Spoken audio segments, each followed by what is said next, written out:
우리 라이프 디렉션이란 제목으로 말씀 증가합니다. 라이프 디렉션. 오늘 요한일서 2장 12절로 17절 말씀은 많이 알고 있는 성경인 줄 압니다. 신앙의 성장 단계 또는 신앙의 수준을 우리에게 가르쳐 주죠. 우리가 인생의 방향에 있듯이 우리의 신앙도 방향이 있습니다. 어느 목적지를 향해서 또는 어떻게 변화되어져야 될 것인지, 또는 내 수준에서 내 상황에서 어떤 모습으로 섬겨야 될지를 잘 알려주는 말씀이 오늘 본문 말씀이다 라고 생각을 합니다. 모든 그리스도인들은 동일한 위치에 있지 않고요, 모든 그리스도인들은 동일한 수준에 있지도 않습니다. 똑같은 수준과 똑같은 위치는 존재할 수 없죠. 오늘 14절 말씀 보면, 아이들아 내가 너희에게 쓴 것은 너희가 아버지를 알았으며, 아비들아 내가 너희에게 쓴 것은 너희가 태초부터 계신 이를 알았으며, 청년들아 내가 너희에게 쓴 것은 너희가 강하고 하나님의 말씀이 너희 안에 거하시며 너희가 흉악한 자를 이기었음이라. 아이가 나오고 청년이 나오고 아비가 나오고 있습니다. 이것은 어떤 생물학적 연령에 의한 구분이 아니죠. 영적 상태를 표현하는 호칭이죠. 아이가 있고 청년이 있고 아비가 있더라. 어떤 신앙인은 아이 같고 어떤 신앙은 청년 같고 어떤 신앙인은 아비 같을 수 있음을 말해주고 있습니다.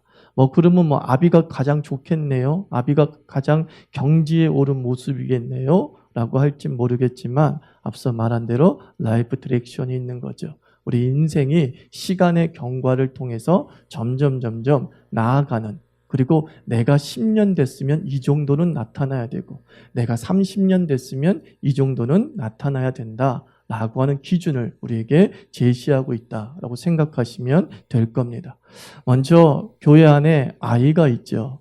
신앙 상태가 아이와 같은 사람이 있습니다. 12절 말씀 보면 자녀들아 라는 자녀라는 단어가 나오죠. 이 자녀가 요한복음 1장 12절에 영접하는 자 곧 그 이름을 믿는 자들에게는 하나님의 자녀가 되는 권세를 주었다. 이 자녀와 같은 단어예요. 즉 자녀라는 말은 헬라어에서 무슨 뜻이냐면은 방금 태어난 아이, 즉 갓난아기를 말하고 있습니다. 영적 갓난아기란 어떤 사람입니까? 지금 막 예수를 영접한 사람이죠. 예수를 그리스도를 영접하지 얼마 안 된 사람, 하나님의 자녀로 호족에 올라간 지 얼마 안 된 사람, 이런 사람을 갓난아이다라고 말씀드릴 수 있습니다. 신앙 수준이 낮다라고 하는 뜻이 아닙니다. 신앙이 정말 형편없다라는 뜻의 갓난아기가 아니라 이제 예수 믿은 지 얼마 안 됐다, 이제 예수를 영접한 지 얼마 안 됐다라고 하는 의미의 갓난아기로 우리가 기억해야 됩니다. 새롭게 창조된 하나님의 영적 자녀, 그가 바로 갓난아기이죠. 저는 아기에게는 특징이 세 가지가 있다고 생각합니다. 첫 번째, 아기의 특징은 뭐냐? 과거에 대한 기억이 없죠. 그죠? 아기는 과거가 있을 수 없잖아, 아이가 태어나자마자 내가 뱃속에 있을 땐 말이야, 이렇게 말하는 아이는 없단 말입니다. 내가 만주벌판에서 독립군과 싸울 때 왕년의 이야기를 하지 않죠. 왕년의 이야기를 한다는 것은 70, 80 먹은 할머니나 할아버지의 주제거리입니다. 즉 아이는 기억이 없는 거예요. 과거에 대한 기억이 없는 거예요. 과거에 대한 기억이 없다는 건 뭐냐? 과거의 향수에 젖어서 세월을 낭비하지 않는다는 것이죠. 갓난아이는 시간이 지나기를 기대합니다. 내일이 어서 오기를 기대합니다. 어린아이들은 소풍이 내일이면 빨리 내일이 왔으면 좋겠다. 방학이 일주일 후면 빨리 방학이 왔으면 좋겠다. 내일에 대한 기대가 있지 과거에 대한 향수병은 없어요. 옛날엔 이랬는데 옛날엔 이랬는데 그것이 아니라 앞으로 내게 올 미래가 얼마나 충격적이고 신선한지에 대한 설레임과 기대감으로, 미래에 대한 소망으로 가득 차 있지요. 전 이런 의미의 갓난아기면 저는 지금도 갓난아기가 되기를 원합니다. 내가 옛날에 어떻든 상관하지 아니하고 장차 나타날 영광의 소망을 바라보는 그 바울의 신앙으로 살기를 원합니다. 특별히 과거에 얽매이지 않는다는 것은 죄책감에 시달리지 않는다라는 뜻도 되죠. 죄책감에 시달리지 않죠. 과거에 지은 죄가 우리를 얽매이고 과거에 범한 실수가 우리의 앞길을 막는 이들이 얼마나 많이 있습니까? 다윗이 밧세바의 범죄 후에 시편 51편 7절에서 하나님께 이렇게 기도합니다. 우슬초로 나를 정결케 하소서, 내가 정하리이다 라고 합니다. 우슬초로 제사 때 쓰였던 도구예요. 여러분, 핏자국은 굉장히 안 지워지지 않습니까? 그러니까 제단에서 제사를 지내면 피가 얼마나 거기에 묻어 있고 오랫동안 임박혀 있었겠어요. 절대 잘 지워지지 않아요. 그냥 막 수세미로 지어도 이렇게 벗겨지지 않습니다. 근데 이 우슬초라고 하는 식물이 참 희한해요. 이렇게 물에 딱 젖어가지고 쫙 닦아내면 락스 같은 효과를 내는 거예요. 금방 피가 지워지게 되는 것이죠.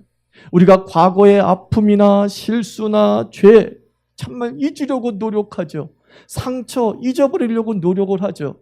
그러나 핏자국처럼 혈흔처럼 쉽게 지어지지 않는다는 겁니다. 그때 우리에게 필요한 게 무엇입니까? 십자가의 피라는 거예요. 도리어 역설적으로 십자가의 피가 우리의 상처의 피를 지우고 우리의 아픔의 피를 지우고 우리의 죄책감의 피를 지워 나가는 것이지요. 예수 그리스도를 믿는 자들이 누리는 영광이 뭔지 아십니까? 사람을 용서하기 시작하는 거예요. 내 가슴 속에서 정말로 용서 못할 한 인간이 있어서 그게 가슴에 임박여 있어서 그 과거가 나를 얽매이고 그 인간만 보면 부들부들 떨리는 일이 비일비재한데 어느 날 예수를 영접하면서 그 과거의 악몽이 지워지는 거예요. 그 불쌍하게 보이는 거죠. 아휴, 저렇게 살아서 뭐하나 하면서 불쌍하게 여겨지는 거죠. 그에게 당한 아픔으로 인해 힘들어하는 것이 아니라 나를 아프게 한 그 사람의 삶이 불쌍하게 여겨지는 것이죠. 이게 예수 믿는 자의 영광인 줄 믿습니다. 과거의 아픔과 죄책이 우리의 발목을 잡는 것이 아니라 우슬초로 우리를 씻으시어서 과거에 얽매이지 말고 미래를 바라봐 이거죠. 너의 소망의 나라를 향해 너는 힘차게 달려가. 내가 너의 하나님이 되고 너의 아버지가 되어줄 거야. 이 희망의 메시지가 인생 전체를 지배하는 거죠. 또 하나 아이의 특징이 무엇입니까? 아이는 급격한 성장이 눈에 보이죠. 아이처럼 푹푹 자라는 애들이 없는 것 같아요. 우리 교회도 보면 애들 보면 깜짝깜짝 놀라요. 갓난아이였던 애가 엄청 컸어요. 강연이도 우리 교회 개척한 다음에 낳은 아이 아닙니까? 그런데 어때요 지금? 아주 그냥 몰라보게 달라졌어요. 아주 못생겨져가지고 몰라보게 달라졌어요. 부쩍부쩍 크죠. 이렇게 클 수 있는 이유가 무엇입니까? 베드로전서 2장 2절 말씀 보면 갓난아이들 같이 순전하고 신령한 젖을 사모하라. 이 사모는 뭔지 아세요? 쭉쭉 빨아먹어라 이런 뜻이에요. 갈망하라 그런 뜻이에요. 이로 말미암아 너희로 구원에 이르도록 자라게 하려 함이라 라고 말씀하고 있습니다. 신령한 젖을 먹음으로 자라나는 역사가 벌어지고 있어요. 여러분, 초신자가 영적으로 성장하고 있다는 것을 우리가 어떻게 알 수 있습니까? 성장의 지표가 뭔지 아십니까? 14절 말씀 보면 아이들아 내가 너희에게 쓴 것은 너희가 아버지를 알았음이요 라고 말합니다. 아이가 성장하고 있다는 증거는 지 부모를 알아보기 시작한다는 거예요. 자신의 보호자가 누구인지를 아는 겁니다. 갓 태어났을 때는 누가 자기의 보호자인지 몰라요. 그러나 100일이 지나고 그리고 돌이 지나면 분명하게 내 보호자가 누군지 알아요. 내 부모가 누구인지 선명하게 압니다. 무슨 뜻이에요? 성장했다라는 겁니다. 그리고 그 보호자가 누구인지를 알게 된 뒤에 나타나는 행동 중에 하나가 낯가림이 시작되는 거예요. 낯가림이 뭔지 아십니까? 내 부모가 누구인지 안다 그런 뜻이에요. 내 보호자가 누구인지 안다 그런 뜻이에요. 낯가림이 없으면요 유괴당하기 쉬워요. 낯가림이 있기 때문에 그의 생명이 보존될 수 있는 거예요. 내 부모가 누구인지 알고 내 부모가 아닌 이가 누구인지를 아는 낯가림, 이것은 잘못된 것이 아니라 정상적으로 성장하고 있는 것입니다. 예수님을 영접하면 교회에 있는 것이 그렇게 편할 수가 없습니다. 성도들이 다 성자처럼 보이고 존경의 대상으로 보입니다. 무슨 뜻이에요? 성장하고 있다 그런 뜻이에요. 교회가 그렇게 좋을 수 없는 거예요. 반면 지금까지 살아온 사회의 친구가 어색하게 느껴지고 답답하게 느껴집니다. 찬송가가 그런 찬송가가 너무 좋아지는 거예요. 이전에 좋던 것 이제는 값없다. 무슨 뜻이에요? 성장하고 있다는 뜻이에요. 여러분 삶에 낯가림의 현상이 없으면 아직도 태어난 상태인 것이죠. 아니면 타락한 상태인 것이죠. 근데 내가 어디가 편안하고 어디가 좋고 어디가 즐거운가를 보면 이 사람이 말씀을 쭉쭉 빨아들여서 성장하고 있는지를 우리가 판가름할 수 있는 줄 믿습니다. 여러분 교회가 좋습니까? 성장한 거예요. 말씀을 받아들였다는 뜻이에요. 이 말씀이 너를 구원해 자라게 하는도다 하고 말씀하잖아요. 그리고 사탄에 대해서 마귀의 유혹에 대해서 낯가림이 시작되어지는 것이죠. 우리 엄마 아니네? 우리 하나님 아니네? 우리의 비전이 아니네? 명확하게 구별이 돼서 빠지지 않는 거예요. 유혹에 빠지지 아니하고 세상 유괴에 당하지 아니하고 하나님의 품에 거하는 삶이 되게 하실 줄 믿습니다. 그래서 하나님은 그 백성을 보호하기 위해서 낯가림이라고 하는 영적 체험을 하게 하시는 거예요. 내 부모가 누구인가? 내 교회가 어디인가? 내게 가장 편안함을 주는 공동체는 무엇인가를 확인하게 해서 그 외의 것들에 대해서 낯가림이에요. 어색한데 여기 있기가 너무 힘든데 그것이 바로 성장하고 있다는 증거입니다. 이제 두 번째 단계는 청년의 단계가 있다라고 말하고 있습니다. 아이가 이제 청년이 되겠죠. 13절 하반부와 14절 하반부를 보면 청년들아 내가 너희에게 쓰는 것은 너희가 악한 자를 이기었다라고 말합니다. 또 14절에도 성년들아 내가 너희에게 쓴 것은 너희가 강하고 하나님의 말씀이 너희 속에 거하시고 너희가 흉악한 죄를 이기었다라고 말씀하고 있습니다. 청년들의 첫 번째 특징이 뭐래요? 강하다라는 거예요. 강하다. 근데 그 강하게 된 이유를 14절 말씀에 이렇게 말씀합니다. 하나님의 말씀이 너희 속에 거하고 라는 거예요. 그냥 강해진 게 아니에요. 태생적으로 강해진 게 아니에요. 어렸을 때부터 말씀의 보약을 쭉쭉쭉쭉 빨아들여서 강해진 거예요. 강하게 태어난 것이 아니라 강해진 거예요. 이게 중요한 줄 믿습니다. 여러분 강한 믿음을 갖기를 원하십니까? 너희가 하나님의 말씀 속에 거하고 해요. 그 말씀 속에 붙들림 받을 때 우리는 강해지기 시작하는 거죠. 말씀이 에너지화된 존재들이 바로 청년의 단계인 거예요. 단순히 말씀이 나를 성장시킬 뿐만 아니라 그 말씀이 외적으로 분출되는 단계가 바로 청년의 시기라는 거예요. 말씀을 거르지 않고 받아들입니다. 말씀대로 사는 일에 주저함이 없습니다. 그리고 그 말씀을 무기로 사용할 줄 아는 거죠. 아이의 단계에는 설교 말씀이 좋기만 했어요. 그렇구나. 말씀 너무 좋아. 말씀 너무 좋아. 와, 은혜대, 은혜대, 은혜대, 은혜대. 그리고 그 단계에서 계속 말씀이 공급되어지면 이 청년은 세상에 나가서 말씀대로 살기 시작하는 거예요. 그게 청년이에요. 말씀이 은혜로워라는 반응으로 끝나는 것이 아니라 말씀대로 살고 그 말씀을 무기로 삼아서 세상과 전투하는 존재. 그가 바로 청년이다라고 성경은 말씀하고 있습니다. 교회의 최전방에서 싸우는 어찌 보면 20대, 40대가 이 단계에 속해 있는지도 모르죠. 모태신앙으로 태어나서 최소 10년, 20년 이상 교회를 다니며 말씀으로 무장된 그런 연령층이 어찌 보면 청년인층이라고 말씀드릴 수 있어요. 근데 이 청년은 무슨 경험이 있다고 얘기합니까? 승리의 경험이 있대요. 13절과 14절에서 이길 것이다라고 하는 미래형으로 말씀하지 않고 완료형으로 말씀하죠. 너희가 이기었도다. 너희가 이기었도다. 사탄과의 싸움에서 충분한 승리의 경험이 있는 사람들. 그가 바로 청년이라는 거예요. 말끝마다 내 삶에서 하나님이 어떻게 역사했는지를 줄줄줄줄 나오는 상태를 청년의 상태라고 얘기하는 거예요. 내가 주일날 말씀을 듣는데 그 말씀대로 한번 살아봤어. 그 말씀 놓고 기도해봤어. 그랬더니 하늘문이 열려. 이 고백을 하는 존재를 청년이라고 말하는 겁니다. 저는 우리 교회가 청년교회 되기를 축원합니다. 주의 말씀이 살았고 운동력이 있어 심령 골수를 쪼개기까지 한다는 간증들이 넘쳐나는 것이죠. 이 간증이 나타나려면 어떻게 합니까? 청년처럼 너희가 흉악한 무리와 싸우고 삶의 현장으로 뛰어드는 거죠. 전투의 현장으로 뛰어들어야지만이 우리가 이기는 힘을 가지고 있다는 것을 확인하게 될 줄 믿습니다. 우리는 싸울 아비입니다. 우리는 싸움을 피하는 존재가 아니라 싸움을 즐겨야 되는 거예요. 마귀가 시비를 겁니다. 그러면 싸워주는 거죠. 내 힘이 얼마나 대단한가를 마귀에게 좀 보여주는 그런 존재예요. 넉넉히 유혹은 피해가야 되겠지만 우리는 싸움에 대해서는, 영적 전투에 대해서는 강력하게 맞설 수 있어야 되는 줄 믿습니다.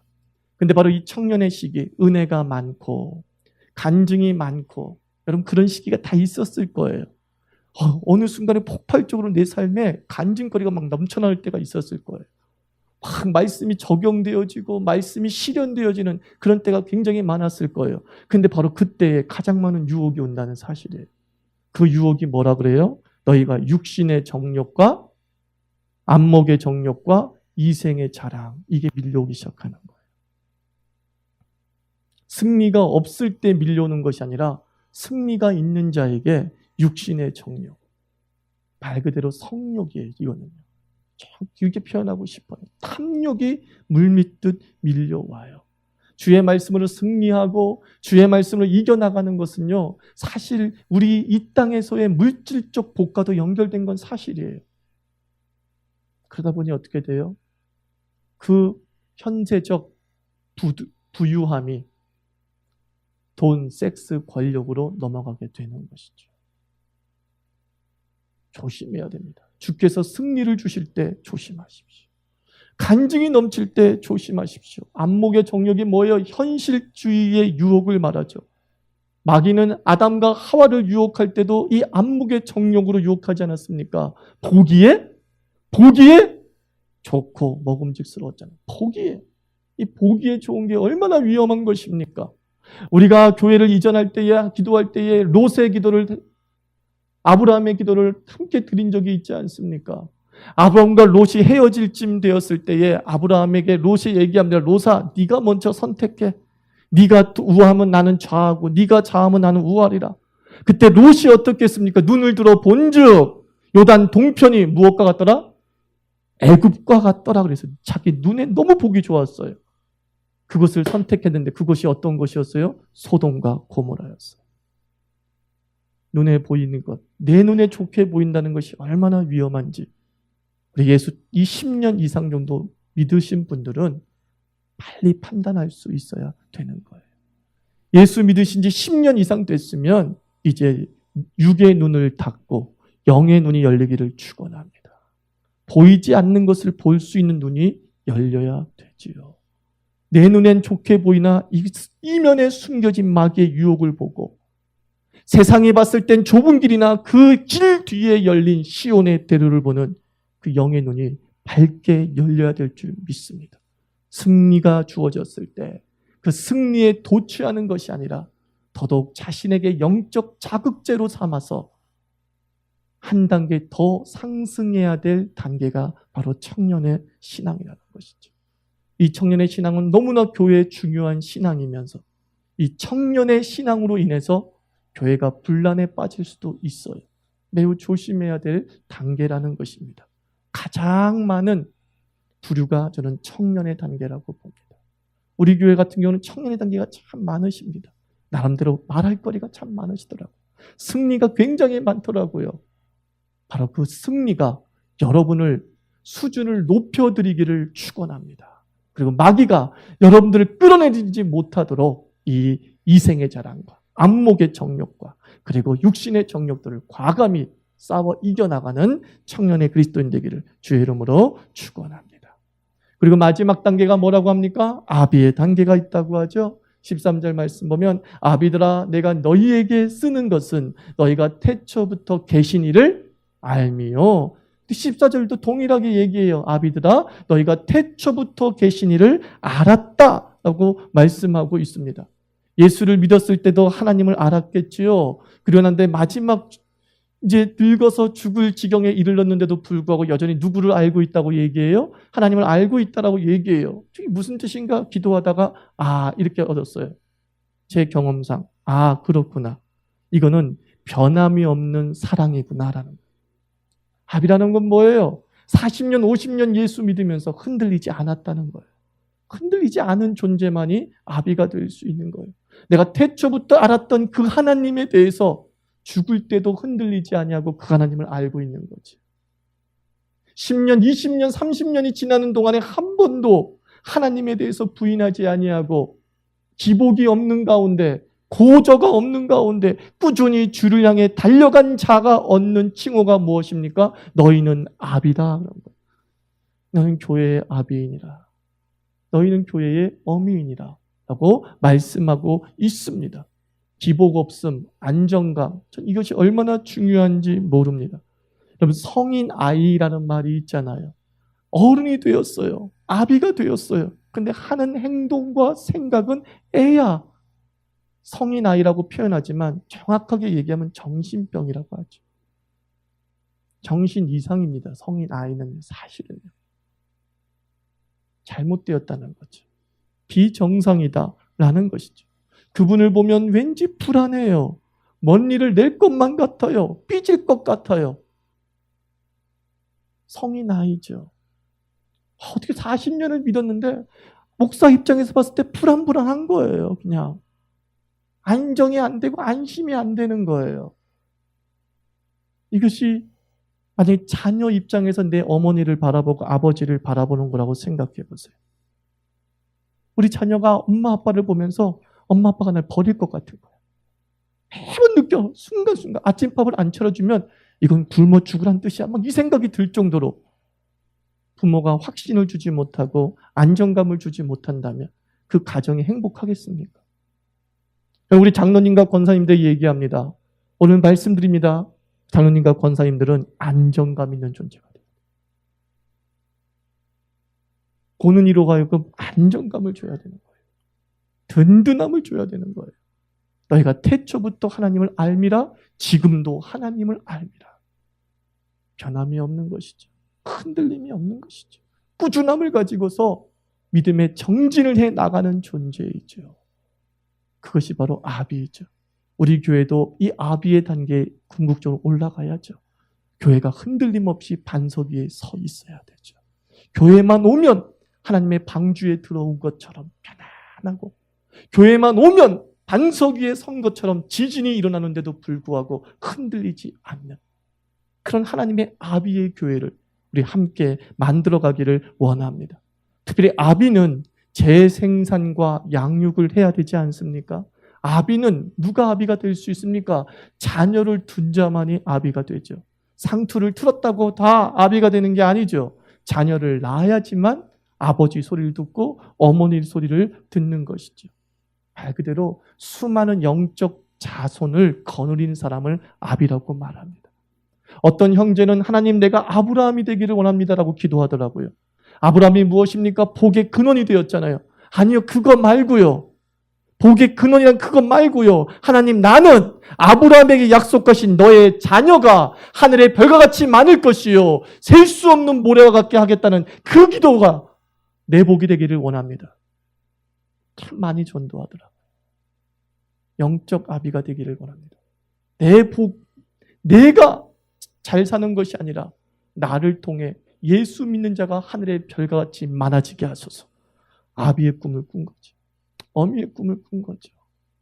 교회가 기독교인이 점점 줄어들고 있다고 얘기합니다. 수평이동에 의해서 대형교회만 커지는데 이제 600만 명이 되었고 향후 10년 안에 미래학자들은 대한민국의 기독교인, 즉 개신교도는 300만 명으로 떨어질 것이다라고 얘기합니다. 수많은 대형교회가 문을 닫을 것이고 많은 건물들이 경매로 나오게 될 것이다. 이때 우리 자유교회의 사명이 무엇이겠습니까? 반전의 역사를 일으키는 교회 되기를 축원합니다. 마이너스 시대에 아니야! 플러스가 돼. 하늘의 별과 같이 많아지게 하는 아브라함의 사명을 우리가 감당해야 될 줄 믿습니다. 우리는 낙심자를 전도하고 초신자를 전도하고 불신자를 전도하면서 이 마이너스의 비극들을 좀 뚫고 일어나는 반전의 교회, 혁명의 교회로 우리 자유교회가 쓰였으면 좋겠습니다. 여러분이 바로 그 한 사람으로 쓰여지게 될 줄 믿습니다. 특별히 내 자녀 양육을 잘 하십시오. 이미 우리에게 주어진 자녀, 이건 정말 거저먹기로 전도한 거잖아요. 그렇잖아요. 거저먹기로 전도한 거잖아요. 이 자녀들 예수 잘 믿게 교회 안에서 잘 양육하기를 바랍니다. 맥스 브리 목사님이 이런 말을 했어요. 유산이란 다른 사람들의 마음에 새겨진 나의 모습이다 그랬어요. 여러분의 자녀에게 나는 어떻게 새겨져 있습니까? 그게 유산이래요. 여러분의 자녀에게 엄마 아빠의 모습은 어떻게 새겨져 있습니까? 그게 유산이래요. 여러분이 예수의 유산을 물려주기를 축원합니다. 기도의 유산을 물려주기를 축원합니다. 말씀의 유산을 물려주기를 축원합니다. 내 어머니에겐 이 기도의 흔적이 있었노라. 내 아버지에겐 이 말씀의 흔적이 있었노라. 우리 교회에는 예수의 흔적이 있었노라. 그게 가장 위대한 유산이 되는 겁니다. 나의 자녀들에게, 내 이웃에게 새겨진 나의 모습과 나의 교회를 생각해 보자는 것입니다. 아비가 되기 위해서는 고충이 필요하죠. 고린도전서 4장 15절에서 바울은 얘기합니다. 그리스도 안에서 1만 스승이 있을 때 아비는 많지 아니하니 그리스도 예수 안에서 복음으로써 내가 너희를 낳았다. 내가 해산의 수고를 하노라 그랬어요. 아비가 된다는 건 쉬운 게 아니에요. 해산의 수고가 있어야 돼요. 고통이 있어야 되는 겁니다. 자녀와 부모의 차이점이 뭘까? 저는 이렇게 생각해 봤어요. 부모가 된다는 것은